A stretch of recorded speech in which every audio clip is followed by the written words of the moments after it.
Alright, hello everyone. Welcome to my channel. And this channel is educational in nature. And we look at great theories of everything, ancient and modern, and try to figure out how to use these things for our personal edification. And today is our 552nd video that we've done on the reciprocal system of theory from one Dewey Bernard Larson.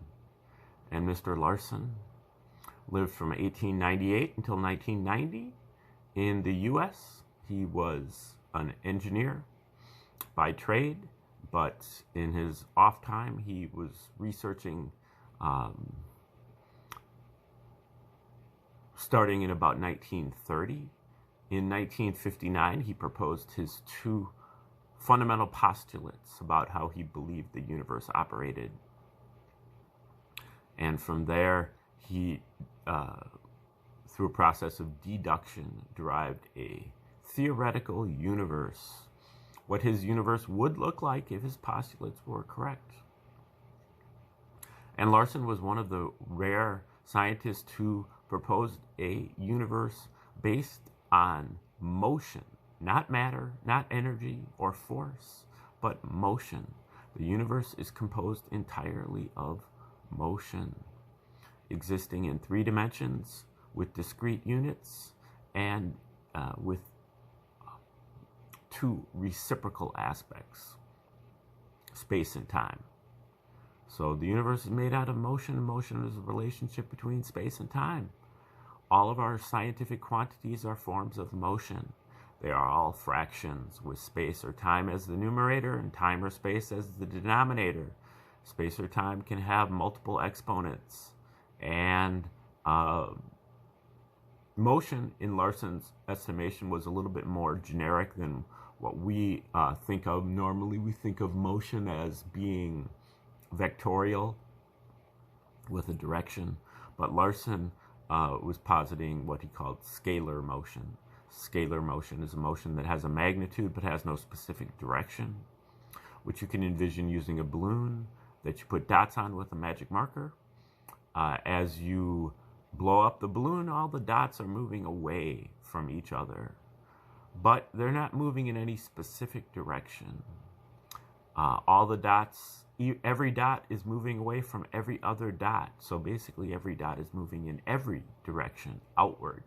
If you contract the balloon, then they will be moving in every direction inward. So you really just have in or out. The outward motion, Larson called that the progression. And the inward motion, he called that gravitation. The outward motion, the progression, is always existent and at every omnipresent. It's always and everywhere progressing. The universe is always progressing. And this is the source of everything in the universe. But that source is only harnessed by reversing it and turning that outward motion into the inward motion, which is done in a process that Larson goes into. Now, Larson wrote books based on his theories on chemistry and physics and astronomy, also on metaphysics, including philosophy and religion, psychology and biology. But he also wrote 2 books on economics. And we are looking at one of those books right now called The Road to Permanent Prosperity. So this book is based on his ideas about this universe of motion. And he uses his universe of motion here. The economic system is based on motion. His reciprocal aspects, instead of space or time, in the economic system, he's talking about production and consumption. And he strips away all of the ideological ideas having to do with economics and tries to apply scientific principles. We are about to start chapter 14 of this book called Business Cycles. So let's get into it right now. If you'd like to hear any more about the reciprocal system in general, you want to watch one of my first 474 videos on this topic. If you'd like to get back to the beginning of this book and start from chapter 1, go back maybe a month, a little bit more than a month in the archives and start fresh. But from now, I'm going from the beginning of chapter 14, Business Cycles. The most charitable comment that can be made about the prevailing attitude of the economic profession toward the business cycle is that it demonstrates the overwhelming optimism of the human race. This present attitude can be described as follows. Quote, "The true cause and mechanism of the cycle are as yet unknown. Nevertheless, it is agreed that the cycle seems to be a normal feature of the existing American economic system, and no doubt others as well, and that the business cycles can therefore be expected to continue, unless some major improvement in our understanding of the cause of the cycle takes place. Notwithstanding this general agreement that the cycles will continue, and that the true reasons for their origin and development are unknown, it is trustingly assumed that the government has the wisdom, initiative, and power to take sufficiently effective action against these unknown causes to prevent the low point of the cycle from ever again reaching depression levels."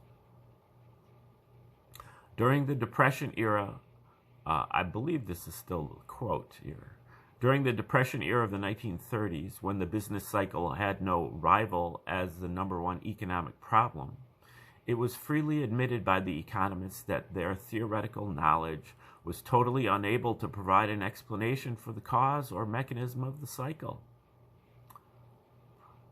Almost every one of the many books on the subject written during this period contains an explicit or tacit admission that the origin of the depressions had everyone baffled. Hayek bluntly warns his colleagues that they must be painfully aware of how little they know about the force that they are attempting to control. King says that, quote, the surprising suddenness of the Depression's onset makes the mystery especially baffling. The use of 3 such words as mystery, surprising, and baffling in one short sentence is certainly revealing. Harwood, in 1939, presumes that no economists and few businessmen would expect that complete elimination of the cycle could ever be accomplished. Mitchell, in 1941, dean of business cycle theorists, clearly implies weariness and discouragement in the ranks when he counsels that business cycle theory need not be given up in despair. William Laux asks, how much progress have we made since then? Assessing the situation in 1961. There is evidence that the business cycle is a product of the functioning of the institutions of a capitalist order. Just how these institutions, separately or in combinations, generate cyclical fluctuations of economic activity has not as yet been conclusively analyzed. Students of the business cycle, however, agree that its source must lie in entrepreneurial decisions in an environment that includes the profit motive, freedom of individual initiative, and competition. Okay, I believe that's still a quote from Luke's. Okay, now this is Larson. And what does this tell us? To be perfectly candid, isn't this simply taking 70 words to say, we don't know? More recent discussions of the subject have no more to contribute. Quote, Innumerable theories, none of them entirely satisfactory, have been advanced to explain the business cycle, say Heilbronner and Thoreau. Most economists sidestep the whole issue with such statements as, quote, today's experts place little confidence in any single cause, end quote. Or, quote, most economists today believe in a synthesis or combination of external and internal theories, end quote. Or, quote, economists tend to see cycles as variations in the rate of growth. Excuse me. The rate of growth that tend to be induced by the dynamics of growth itself, end quote. The truth is that little or no real progress has been made in this area since the 1930 to 40 decade, when the students of the cycle openly talked about giving up in despair. Since that time, the economists are merely giving up more cheerfully. T.W. Swan, for instance, is quite philosophic about the situation. I suspect, he says, that the search for the theory of the trade cycle is the economist's equivalent of the search for the elixir of life or the philosopher's stone. Milton Friedman points out that the modern theorists have not actually advanced beyond the point reached by Mitchell. As he puts it, quote, the major difference between Mitchell's theoretical discussion and modern discussion is in language rather than in substance. He uses none of the jargon we have grown so fond of, propensities, multipliers, acceleration principle, etc., and he uses no mathematics, end quote. The problems of the cycle have not been solved. What has happened is that the urgency has lessened, and the inherent optimism of the human race has had an opportunity to reassert itself. In 1940, the Great Depression was very close and very frightening. Some measure of recovery had been achieved, but there were still 8 million unemployed, and it was painfully apparent that use of every known technique by a government willing and anxious to exert all of the power at its command had reduced neither the severity nor the duration of the depression. Indeed, there was much evidence to indicate that the actions taken by the government had actually delayed recovery. But by now, the distressing experience of the 30s has receded into history, and the lessons that were presumably learned have been largely forgotten. Good intentions on the part of the authorities, which were so pathetically futile in the 30s, are now confidently expected to be able to triumph over any adversity.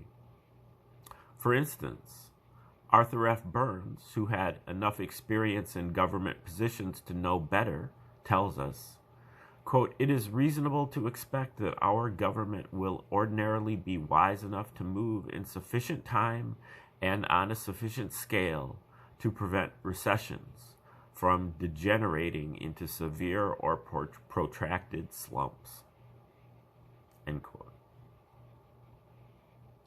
In the book previously quoted, W.N. Lukes recalls the philosophy of the new era in economics that was prevalent in the 1920s and came to such a tragic end in 1929, and rather uneasily admits that, quote, it is a fair question whether businessmen and academic economists again have been lulled by post-World War II prosperity into a similar state of wishful thinking.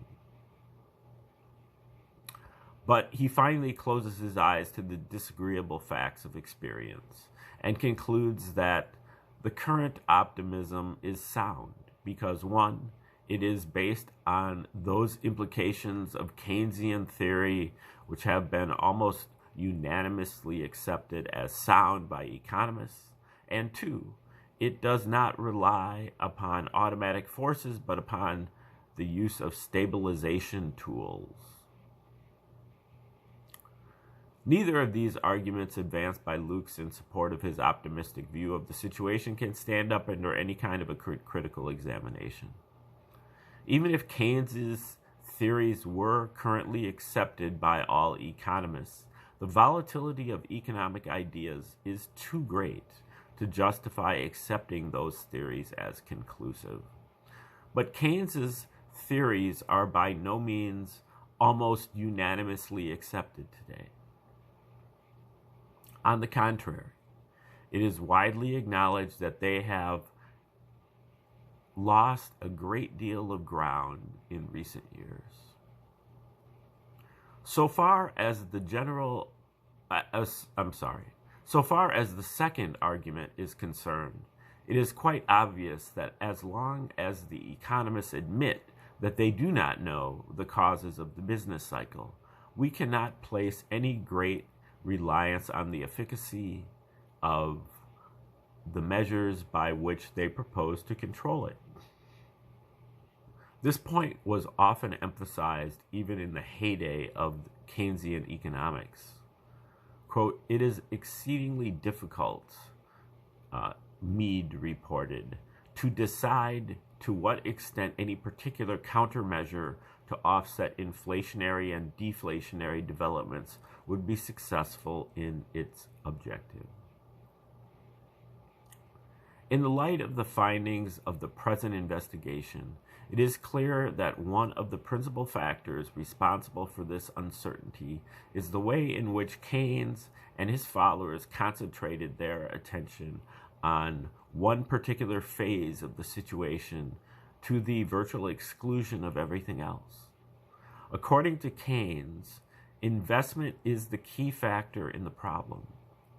Alvin Hansen, one of the leading interpreters of Keynesian doctrine in its palmy days, asserts without qualification that, quote, "the cycle consists primarily in fluctuations in the rate of investment." R.C.O. Matthews says essentially the same thing, quote, "It is fluctuations in investment that are generally held to lie at the heart of the cycle."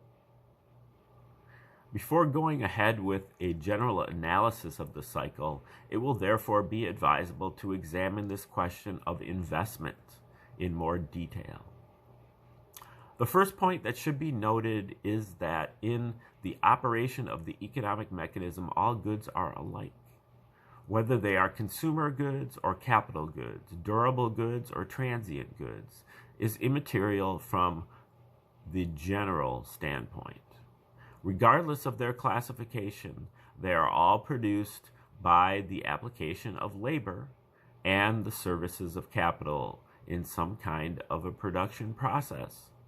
And when they reach final form, that is, when intermediate products have been converted to final products, they are all sold to individuals or their agents in the goods markets.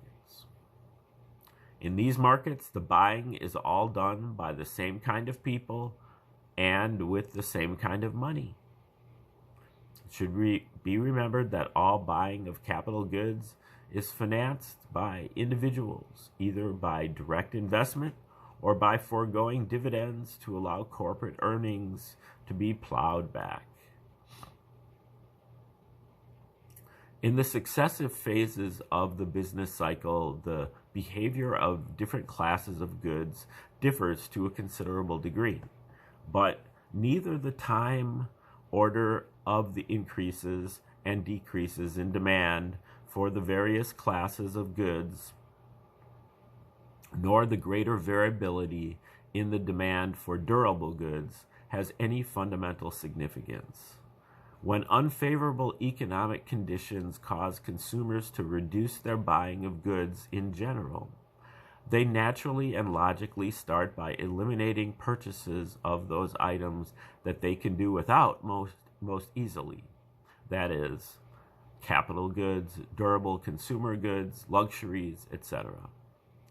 But since all goods are alike in the general economic process, these variations do not have any special effect. Do not have any special effect on the general operation of the exchange mechanism. Those who have attributed great importance to the fluctuations in capital goods production, like Hansen, who called these ups and downs the essence of prosperity and depression, have been misled by superficial appearances. It is not a decrease in investment that is responsible for the downswing of the cycle. It is a decrease in the total money purchasing power entering the markets for the purchase of all goods that is at the root of the difficulty. The difference between saving, as defined by Keynes, and current investment goes into money storage, and it therefore constitutes one of the reservoir transactions which, according to the findings of this work, are the controlling factors that determine the course of the business cycle. But it is only one of many such transactions, not the determining factor, as the Keynesians would have us believe. Keynes's conclusions on this subject are therefore only partially right, and like so many other half-truths, they lead to the wrong answers. The relation of investment to saving, as Keynes defines the latter term for this particular purpose, has no significance in itself. It is only one of a number of equivalent phenomena. The net resultant of all of these equivalent items, is the factor that determines the direction of movement of the price level and the business cycle. Keynes's contention that regulation of investment is the key to control of the cycle is therefore erroneous. If investment happens to be unbalanced in the direction opposite to that of the net total of the reservoir transactions, which is likely to be the case at least part of the time, restoration of a balance between saving and investment would accentuate the unbalance of the economy as a whole rather than contributing to stability. Even where investment control happens to have the right direction, it is quite unlikely that the counter-cyclical measures can be applied on a sufficient scale to counteract the heavy surges that develop in some of the other reservoirs. Another school of economic thought approaches the investment question from a different direction. In this view, it is not the unbalance between saving and investment that is credited with causing the trouble. It is an overproduction of capital goods relative, on the one hand, to the existing capital, and on the other hand, to the effective demand. This, says Schumpeter, is the explanation of the circumstance which cuts short the boom and brings about the depression. As the economists of this school see the situation, investment adds to capacity. Additional income is necessary in order to buy the products of the additional capacity, and if the income is not forthcoming, the capacity must remain idle. Oddly enough, Galbraith, who usually stands shoulder to shoulder with anyone who worries about a lack of demand, turns the argument upside down in this case and becomes concerned about the possibility that the increased investment will add purchasing power in the form of wages, etc., before the added capacity is in operation to meet the added demand.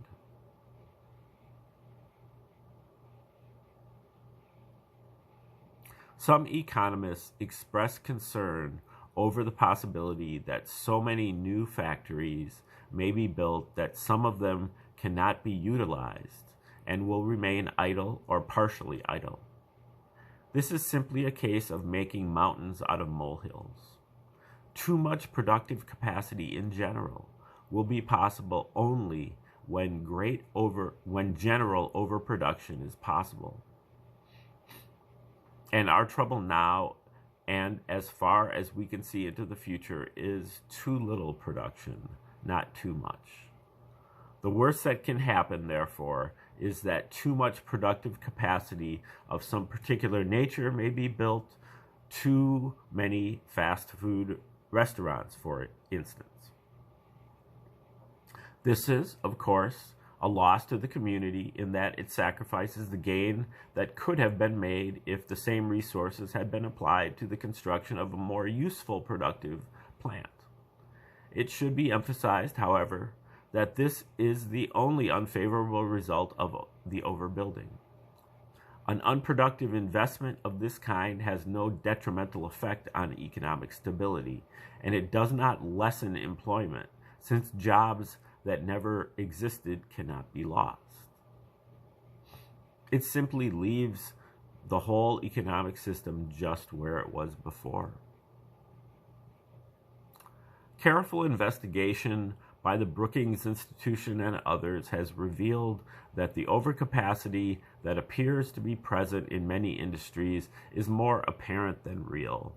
It is either the result of current operation of the economic system as a whole at less than maximum production, or it is due to the need for sufficient capacity to meet peak demands when they occur.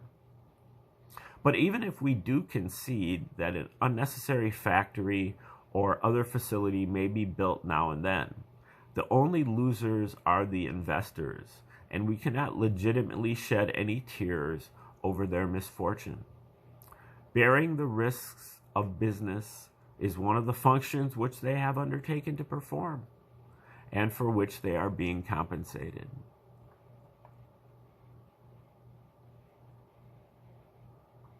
Abandonment of a productive facility because of inability to find a productive use for it is the economic equivalent of consumption, and it has exactly the same effect on the economy of the individual and the economy of the community as a whole.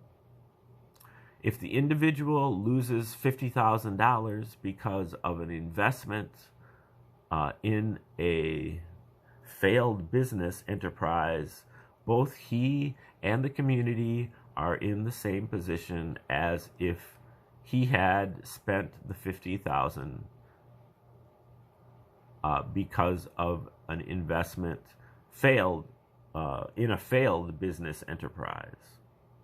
Both he and the community are in the same position as if he had spent the $50,000 on additional consumption by himself or his family. It would be preferable to channel the investment into usable facilities rather than into unprofitable ones, to be sure, because the community would then gain from the transaction. But in any event, the community suffers no actual loss. All of these misconceptions of the role of investment in the modern economy are products of the confusion that has been generated in economics by what Galbraith calls the intellectual repeal of Say's law, and its replacement by the concept of an autonomous demand. The fear of a temporary excess of purchasing power is equally as groundless as the fear of a shortage. It is the investment itself, the purchase by individuals of the factory and its equipment, that offsets the payments to individuals for the labor and services of capital required in building the factory and fabricating the equipment. The commodities which the factory will eventually produce play no part in this equilibrium. When their production finally begins, this production will create the purchasing power required for buying the commodities that are produced, nothing more. In order to avoid getting tangled up in these investment fallacies, all that is necessary is to bear in mind that the production of buildings, machinery, and other capital goods creates the full amount of purchasing power necessary to buy these capital goods. No more, no less, in exactly the same way that the production of consumer goods creates the right amount of purchasing power to buy those goods in the markets. In view of all of the existing confusion as to the origin of the business cycle and the nature of the effects produced by each of the elements that enter into the situation, the present complacency regarding the ability of the government to meet whatever emergencies may arise is both unrealistic and hazardous. As Dudley Dillard pointed out some years ago in the following statement, quote, "This appears a strange and dangerous illusion into which we have fallen, the illusion of economic stability. Although actual events have been little influenced during the past 20 years by Keynesian economics, we now implicitly put our faith in the conscious application of this type of policy to save us from the fate which has characterized capitalistic development with increasing intensity during the past century and a half. We have the arrogance to assume that from now on we shall do what has never been done before. Such faith in human intelligence is admirable, but hardly justified from experience." The results of this present study show that the government does indeed have plenty of effective tools for controlling the business cycle. But the study also shows that many of the measures which currently occupy prominent places in the proposed control programs will have no effect on the cycle when the emergency arrives and they are put into operation. Even worse, some of these measures will actually have the opposite of the desired effect and will impede recovery from a depression rather than facilitate it. Under the circumstances, if it will be nothing short of a miracle if the net effect of government action is sufficient to halt a major depression when some event comparable to the 1929 stock market crash turns the natural downward swing of the cycle into an economic catastrophe. Okay, we're going to stop right there and resume this chapter tomorrow when we start up again. Thanks for tuning in today, and have a great